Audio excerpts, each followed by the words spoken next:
Alô você que se prepara para fazer o vestibular do Enem 2021. Vamos para a nossa segunda aula, hoje com o tema densidade, pressão e empuxo. Eu sou Milton Colares, professor do IFCE Campus Caucaia e que estamos engajados nesse projeto Enem elaborado pelo CREAD do IFCE Fortaleza. Vamos então à revisão do conteúdo para em seguida iniciarmos o trabalho na resolução das questões. Vamos lá. Hidrostática.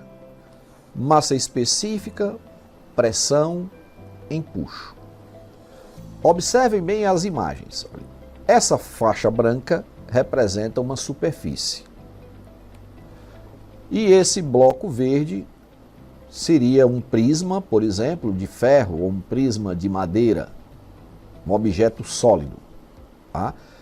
Nós vamos colocar esse objeto sólido sobre a superfície branca. Acontece que a superfície branca é muito maior do que a superfície da base do prisma. Veja essa imagem azul, esse quadrado azul representa a área da superfície inferior do prisma, a base do prisma.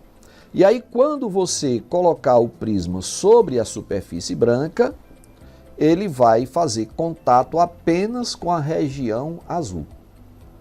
E aí nós calculamos a pressão que esse prisma exerce sobre a superfície branca, dividindo a força que esse prisma aplica na superfície, dividindo pela área da superfície de contato. Não é a superfície branca completa, apenas aquela superfície azul que representa uma área equivalente à da base do prisma.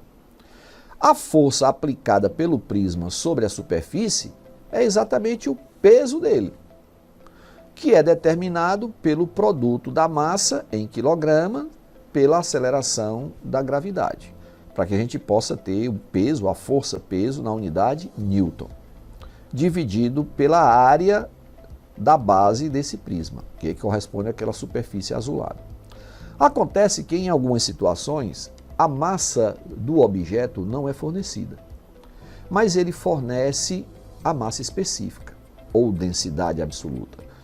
A massa específica, sabendo a massa específica e o volume, eu posso calcular a massa em quilogramas desse objeto. Por quê? Porque a massa específica é a razão entre a massa e o volume do objeto. Esse volume envolve toda a superfície externa do corpo, né? Admitindo que ele não tem espaços vazios, porque aí nós entramos na grandeza que a gente chama de densidade e que é mais utilizada para os objetos em si, né? A densidade de um jarro é diferente da massa específica do material do qual o jarro é construído. Então, sabendo a massa específica e o volume, eu calculo a massa multiplicando a massa específica pelo volume. Então, em muitas ocasiões, eu vou precisar dessa informação, tá? Vamos então agora fazer a troca, vamos fazer a substituição do prisma por um aquário, né? Ou um aquário em forma prismática com água dentro. Então esse azul aqui representa a água que está preenchendo esse aquário as arestas estão marcadas de verde, tá? E eu quero saber a pressão que esse líquido exerce em sua base. Veja que a gente calculou a pressão de um sólido sobre a base de apoio. Eu agora quero calcular a pressão exercida por uma coluna de líquido. Então, a pressão exercida pela coluna de líquido, que a gente chama de pressão hidrostática, vai ser dada da mesma forma que a gente calculou a pressão dos sólidos. Vai ser a massa de água, a massa de líquido, vezes a gravidade. Mas se eu não sei a massa de líquido e sei a massa específica do líquido, eu posso calcular a massa dele multiplicando a massa específica do líquido pelo volume de líquido. E o volume de líquido eu calculo pelo volume do recipiente. O volume do recipiente é simplesmente a área da base vezes a altura, né? A área da superfície da base do aquário vezes a altura do aquário, né? Já que o aquário está completamente cheio. Se ele não estiver completamente cheio, você usa só a altura em que o nível da água se encontra. E aí eu vou trocar esse volume de líquido pelo produto AH, onde A é a área da superfície da base e H é a altura do aquário. Quando eu dividir a área, né, eu posso simplificar as áreas e aí eu vou ficar com a expressão final da pressão hidrostática, que é a massa específica do líquido vezes a gravidade vezes a altura da coluna de líquido. Então veja, calculamos a pressão dos sólidos sobre as superfícies e sabemos também calcular a pressão de uma coluna de líquido, a pressão que uma coluna de líquido exerce em sua base, que a gente chama de pressão hidrostática. O empuxo. Ora, preste atenção no seguinte, olha, o empuxo é uma força exercida por fluidos sobre objetos que estão imersos nesse fluido, imersos total ou parcialmente. Então vamos ver aqui uma simulação. Observe esse líquido dentro deste recipiente. Essa linha pontilhada amarela me mostra o nível inicial do líquido, tá? E vamos colocar dentro desse líquido um objeto sólido com essa forma plana, retangular. E aí, à medida que o objeto vai penetrando no líquido, o nível do líquido vai subindo.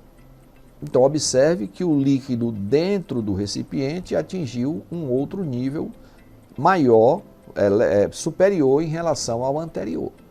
Esse nível, essa elevação de nível, corresponde exatamente ao volume imerso do objeto que foi colocado no líquido.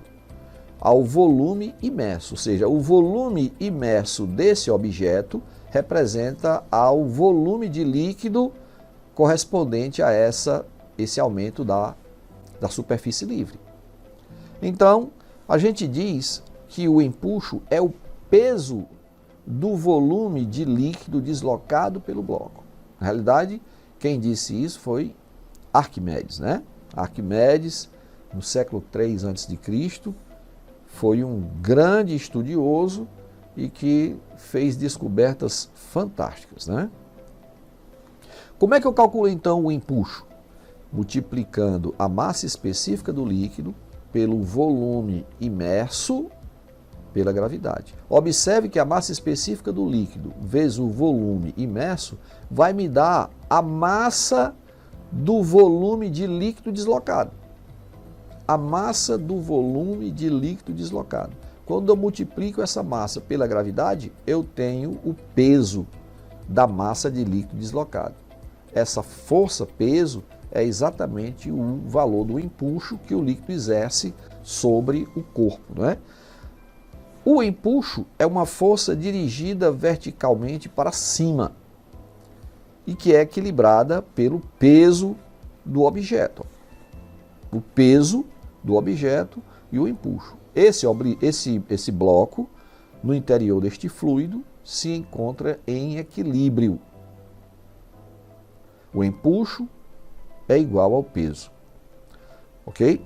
Observe que se você fizesse uma força na superfície do bloco, empurrando um pouco mais para baixo, o empuxo ia aumentar, mas o peso do bloco não aumentaria. Então, quando eu tirasse a força que o empurrava para baixo, obrigatoriamente o bloco seria jogado novamente para cima até recuperar a posição original, em que o empuxo equilibra o peso. Vamos então agora à resolução das questões, né? Lembrando que o empuxo é uma força, logo é dada em Newton. A massa específica é massa sobre volume, então é quilograma por metro cúbico.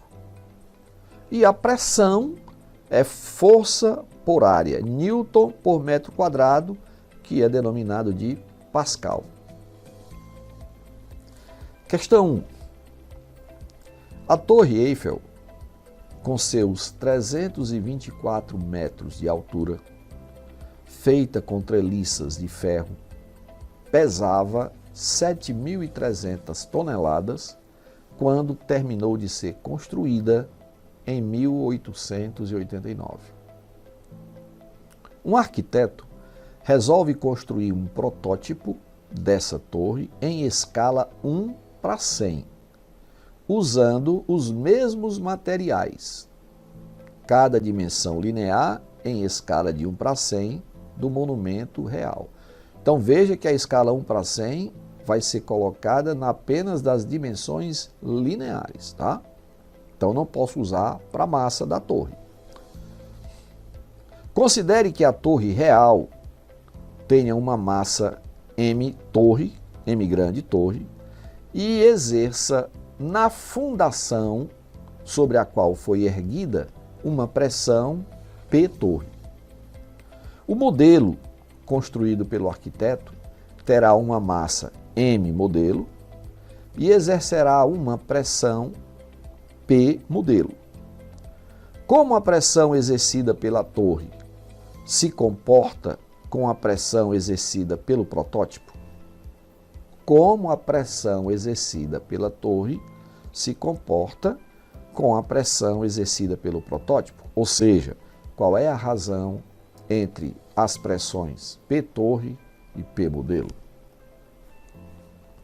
Informações importantes, né? Uma imagem da Torre Eiffel, para que a gente possa observar que em função, né, da falta, né, de regularidade, nós não podemos pegar a massa total, né? Nós temos que pegar e transformar essa torre como se fosse um prisma, né? Nós não temos condições de trabalhar com as dimensões reais da torre, né? Então a gente vai aplicar a escala 1:100 nas dimensões lineares. Dados importantes, né? A altura da torre, 324 metros de altura. A massa da torre, 7.300 toneladas. A escala que vai ser utilizada, né? A escala linear de 1:100, ou seja, todas as medidas lineares vão ser divididas por 100, né? Para ter o tamanho do protótipo. A pressão da torre, a pressão do modelo, lembrando que pressão é força sobre área, no caso seria o peso da torre dividido pela área da base. E aí, quando a gente fizer todos os cálculos, a gente vai encontrar a letra C como resposta, né? 10 elevado ao quadrado, a razão entre as pressões. Vamos então. Informações, né? H, torre, é o comprimento da torre. Rho é a massa específica do material da torre, que é constante, né? Para a torre verdadeira, para a torre real e para o protótipo. A massa total da torre, a escala utilizada, né? E ele quer saber a relação entre a pressão que a torre exerce e a pressão que o modelo exerce em suas bases. Então nós vamos transformar a torre num prisma, um prisma com base, né, retangular e com a altura H. E aí a gente vai aplicar a expressão da pressão, né? Pressão é o peso dividido pela área.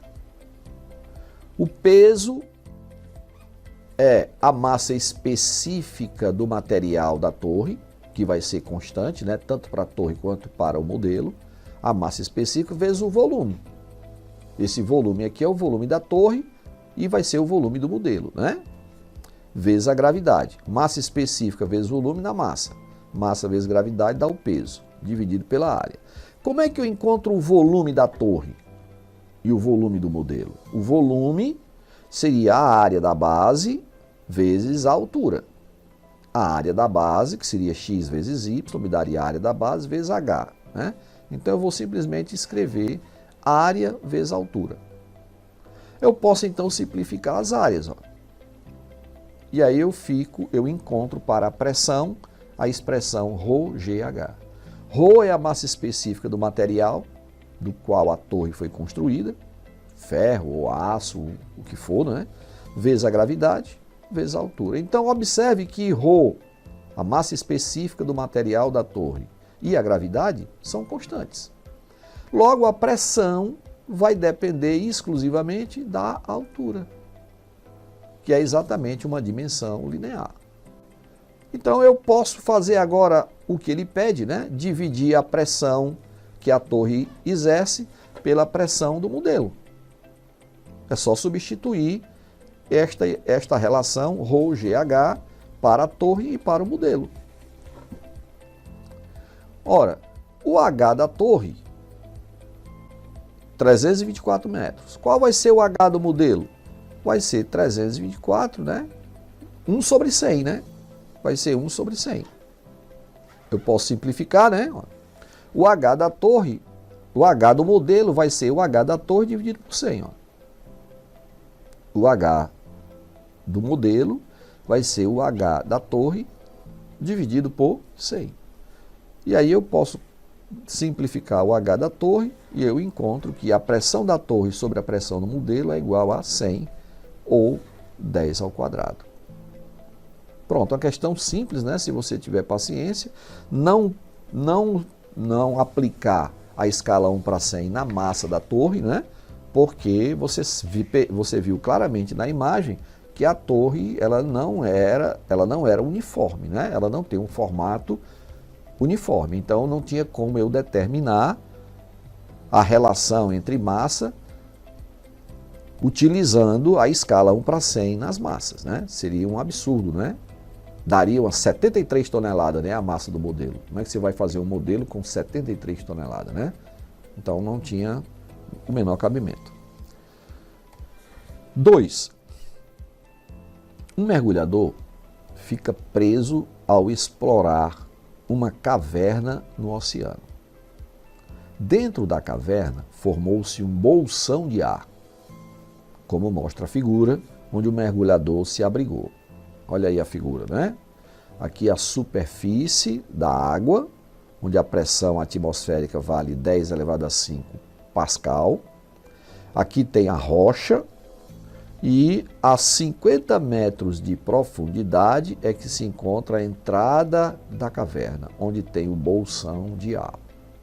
Então o mergulhador vai ter que descer 50 metros para que ele possa entrar na caverna onde tem o bolsão de ar. O gráfico mostra a relação entre os tempos de compressão recomendados para indivíduos nessa situação e a variação de pressão. Considere que a aceleração da gravidade seja igual a 10 metros por segundo ao quadrado e que a densidade da água seja 1000 kg por metro cúbico. Em minutos, qual é o tempo de descompressão a que o mergulhador deverá ser submetido? Tempo de descompressão. Então, observe aí os dados importantes, né?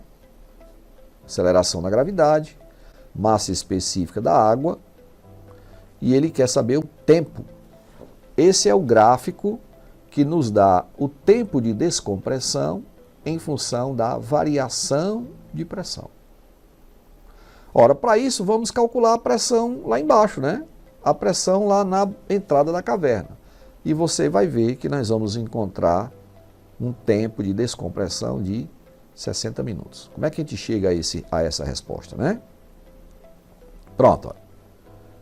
Dados da questão, a profundidade do bolsão de ar, a gravidade, a massa específica e a pressão atmosférica, né?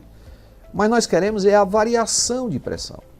Então, quando eu calculo a variação de pressão, já é a diferença entre a pressão lá embaixo, a 50 metros de profundidade, e a pressão lá na superfície, a pressão atmosférica, né? Isso já me dá a variação de pressão. A massa específica do líquido, vezes a gravidade, vezes a altura, ou a profundidade, né? Pronto. A pressão aqui embaixo, menos a pressão aqui em cima, é exatamente a massa específica do líquido, vezes a gravidade, vezes a profundidade. A pressão aqui embaixo, a pressão efetiva aqui embaixo vai ser a pressão atmosférica mais a pressão da coluna de líquido, a pressão hidrostática. Mas nós não queremos isso, nós queremos a diferença, né? Variação de pressão, olha. Então isso aqui é a diferença entre a pressão lá embaixo e a pressão na superfície. Substituindo, nós temos massa específica do líquido, 10 elevado a 3 kg por metro cúbico, gravidade 10 metros por segundo ao quadrado, profundidade 50 metros. Fazendo as continhas, nós vamos encontrar 10 vezes 50 dá 500, vezes 10 a 3 PA. 10 elevado a 3 é igual a K, né? É o quilo. Então, eu posso escrever como sendo 500 PA. Pronto, então eu venho agora no gráfico e observo onde tem 500 kPa. 500 kPa. Subo, né? Até atingir a curva do gráfico e aí desloco para a direita até atingir o tempo necessário, né? 60 minutos. Ok? Então a gente simples, né? Calculava a variação de pressão e depois, olhando o gráfico, a gente marcava a pressão correspondente e o tempo para que aquela descompressão fosse acontecer, né? Terceira, sabe-se que nas proximidades dos polos do planeta Terra é comum a formação de icebergs, que são grandes blocos de gelo flutuando nas águas oceânicas.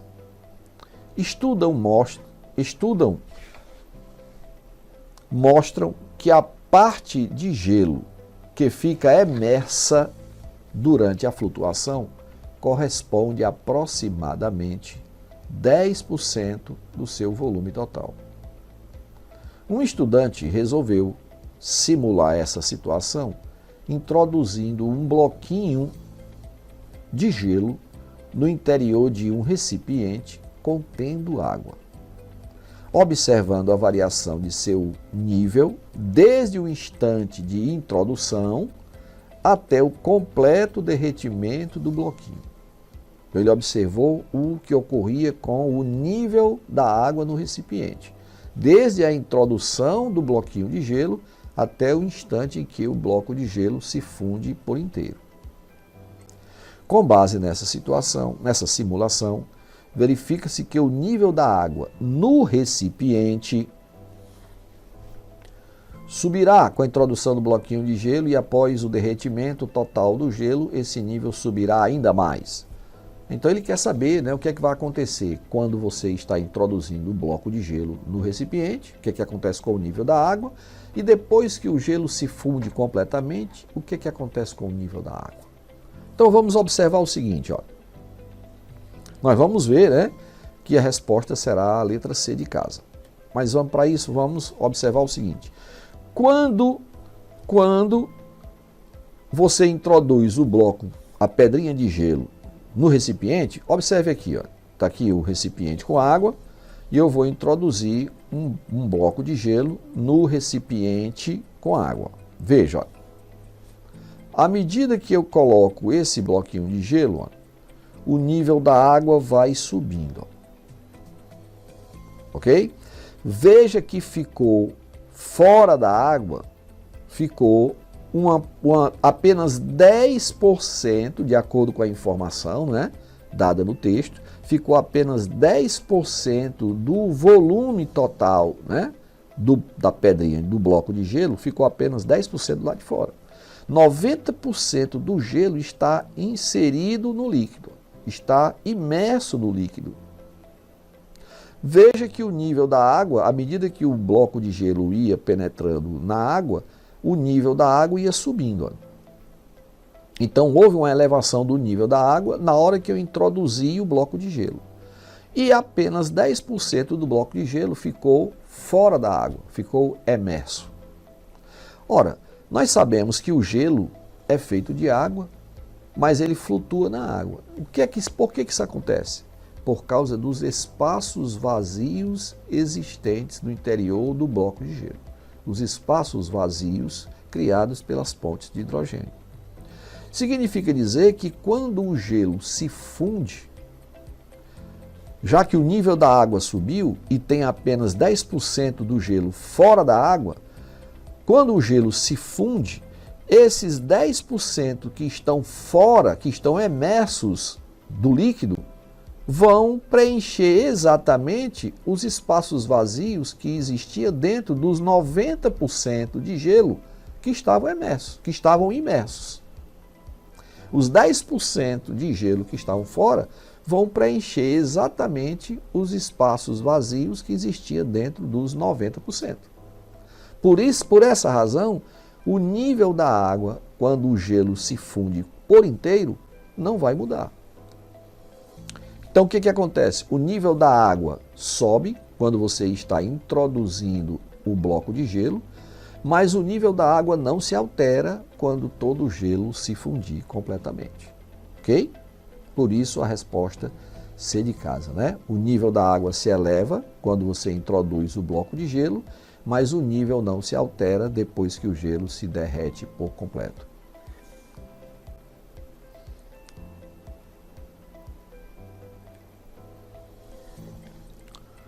Quando o gelo se funde, o volume de água resultante dessa fusão é igual ao volume de água que o cubo de gelo deslocou. Assim, o volume de água não aumenta no recipiente. 4. No manual de uma torneira elétrica, são fornecidas instruções básicas de instalação para que o produto funcione corretamente. Se a torneira for conectada à caixa d'água domiciliar, a pressão da água na entrada da torneira deve ser no mínimo 18 kPa, quilopascal, e no máximo 38 quilopascal. Para pressões da água entre 38 kPa e 75 kPa, ou água proveniente diretamente da rede pública, é necessário utilizar o redutor de pressão que acompanha o produto. Essa torneira elétrica pode ser instalada em um prédio ou em uma casa. Dados importantes da questão, né? 18 kPa e 38 kPa, né? São as pressões mínima e máxima. Considere a massa específica da água, 1.000 kg por metro cúbico, e a aceleração da gravidade, 10 metros por segundo ao quadrado. Para que a torneira funcione corretamente, sem o uso do redutor de pressão, quais deverão ser a mínima e a máxima altura entre a torneira e a caixa d'água? A mínima e a máxima altura entre a torneira e a caixa d'água. Dados da questão: massa específica da água e gravidade, né? Sabendo que não vai ser permitido o uso do redutor de pressão. Então, olha aí a figura. Está aqui a torneira, aqui embaixo, a torneira se encontra a uma altura H. Então, ele quer saber qual é a variação dessa altura, né? A pressão hidrostática vai ser a massa específica da água, vezes a gravidade, vezes a altura. Ó. Ele quer saber a mínima e a máxima, né? Ora, o H, ele quer saber o H mínimo e o H máximo. O H vai ser a pressão hidrostática dividido pela massa específica da água vezes a gravidade. Ó. Então, nós vamos ter pressão mínima, 18 kPa. Pressão máxima, 38 kPa. Esse K é 10 elevado a 3, né? 10 ao cubo. Substituindo, né? Então, o H mínimo vai ser a pressão hidrostática, que é 18 kPa, ou seja, 18.000 newtons por metro quadrado, dividido pela massa específica da água, que é 1.000 kg por metro cúbico, vezes a gravidade, 10 metros por segundo ao quadrado. Então, 18.000 dividido por 10.000 vai dar exatamente 1,8 metros. A altura máxima, 38 kPa, 38.000 newtons por metro quadrado, dividido por 10.000. o que vai dar 3,8 metros. Logo, a expressão que nos dá a resposta é a letra A, né? Contida na letra A. 1,8 metros e 3,8 metros como a altura mínima e máxima para a instalação dessa torneira. E a questão 5, né? Para irrigar sua plantação, um produtor rural construiu um reservatório a 20 metros de altura, a partir da barragem de onde será bombeada a água. Para alimentar o motor elétrico das bombas, ele instalou um painel fotovoltaico. A potência do painel varia de acordo com a incidência solar, chegando a um valor de pico de 80 watts, 80 joules por segundo, ao meio-dia. Porém, entre as 11 horas e 30 minutos e as 12 horas e 30 minutos, disponibiliza uma potência média de 50 watts. Considere a aceleração da gravidade, 10 metros por segundo ao quadrado, e uma eficiência de transferência de energia de 100%, ou seja, a eficiência, ou seja, o rendimento do painel fotovoltaico, ele está pedindo para você considerar 100%. O que quer dizer isso? Toda a energia solar que atingir o painel será transformada em energia elétrica. Quer dizer, isso não existe na prática, né? Mas a questão pede, para facilitar as contas, né? Ele pede para você considerar como sendo verdadeiro, né? Dados importantes: a altura do reservatório, né? 20 metros. Potência média da incidência solar, né? 50 watts, 50 joules por segundo. Gravidade, 10 metros por segundo ao quadrado. Qual é o volume de água em litros bombeada para o reservatório no intervalo de tempo citado? Ora, gente, o que é que nós vamos ter aí? Nós vamos ter energia solar, energia luminosa, se transformando em energia elétrica através do painel fotovoltaico. Essa energia elétrica vai ser fornecida ao motor, que vai acionar uma bomba, e a bomba vai fazer a elevação da água para a caixa d'água que se encontra a 20 metros de altura.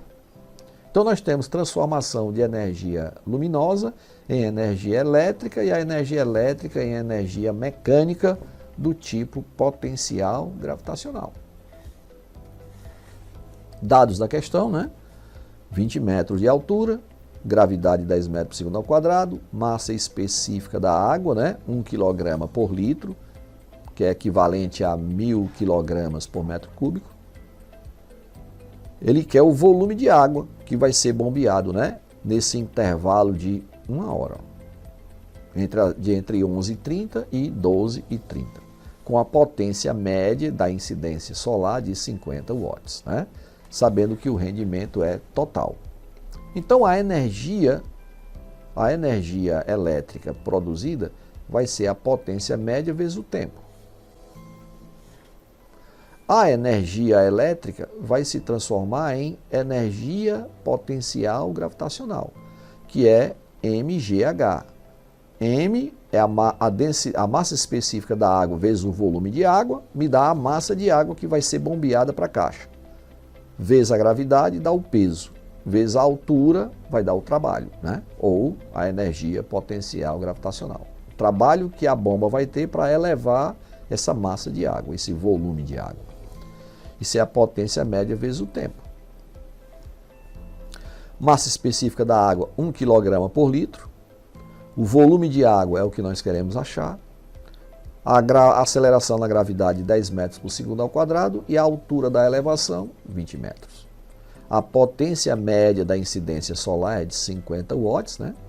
50 joules por segundo. Vezes o tempo, né? Que é 1 hora. Eu tenho que transformar em segundo, né? Porque está em watt, ó, 50 watts é joule por segundo. Então, 1 hora eu tenho que transformar para segundo. 3.600 segundos. Fazendo agora as continhas, né? 50 vezes 3.600 dividido por 200, né? Eu posso simplificar aqui os dois zeros. 36 dividido por 2 vai dar 18. 18 vezes 50 é exatamente 900 litros de água, né? O que dá a alternativa D de dado. Então, uma questão legal, né, de transformação, de conversão de energia luminosa em energia potencial gravitacional. E a questão 6. A usina de Itaipu é uma das maiores hidrelétricas do mundo em geração de energia. Com 20 unidades geradoras e 14 mil megawatts de potência total instalada. Apresenta uma queda de 118,4 metros e vazão nominal de 690 metros cúbicos por segundo. Vazão é volume por tempo. 690 metros cúbicos de água em cada segundo. Por unidade geradora, para cada unidade geradora. Só que ela tem 20 unidades geradoras. O total dessas 20 unidades é que dá 14 mil megawatts. Né? Então, se eu quiser saber qual é a potência gerada por cada unidade, é só dividir, né? Isso aqui por 20, 14 mil por 20.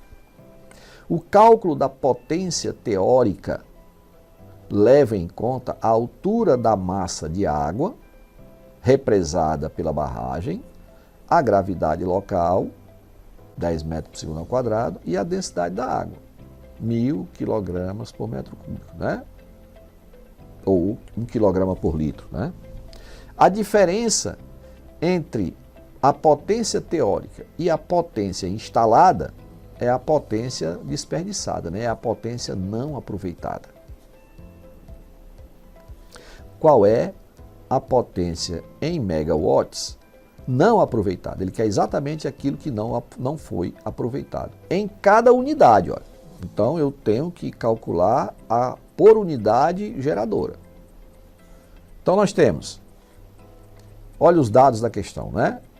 A altura de queda da água, 118,4 metros. A gravidade, a densidade da água, a massa específica da água, a vazão, que é o volume de água que cai em cada segundo, a potência instalada, né? É 14 mil dividido por 20, né? 14 mil dividido por 20 só dá 700 megawatts para cada estação, né? Para cada estação, que é o que ele quer. E aí ele quer a potência dissipada. Então eu tenho que primeiro calcular a teórica. A potência teórica é aquela dada pelo formulário da física, né? Pelas expressões. Então, como é que eu calculo a potência teórica? É o trabalho realizado pela água ao cair, né? Dividido pelo tempo. Trabalho que a água realiza ao cair, né? Da altura de 118,4 metros, né? Quando ela cai, ela transforma a energia potencial gravitacional em cinética, e essa energia cinética vai fazer as turbinas girarem, né? Para produzir a energia elétrica.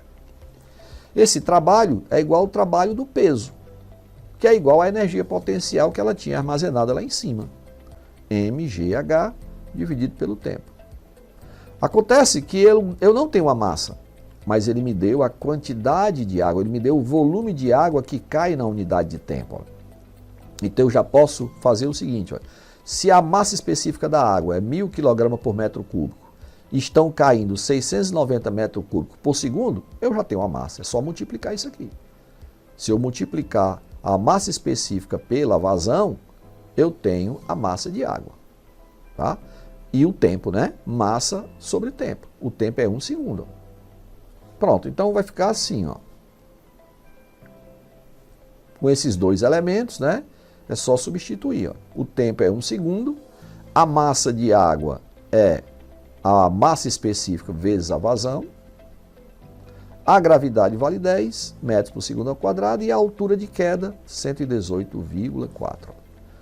Fazendo as continhas, eu encontro para a potência teórica, ó, 816,96 megawatts. Essa é a potência teórica. Mas ele quer a potência perdida, a dissipada, né? Que foi desperdiçada. É só fazer a diferença, né? A potência desperdiçada vai ser 816,96, que é a teórica, menos a instalada, né? Que é 700 megawatts, o que dá 116,96 megawatts, sendo o item B como resposta. Aqui, meus amigos, nos despedimos mais uma vez, esperando que vocês tenham tirado todo o proveito maior possível e na certeza de que voltaremos em breve com a nossa terceira aula de revisão. Um abraço a todos e até breve.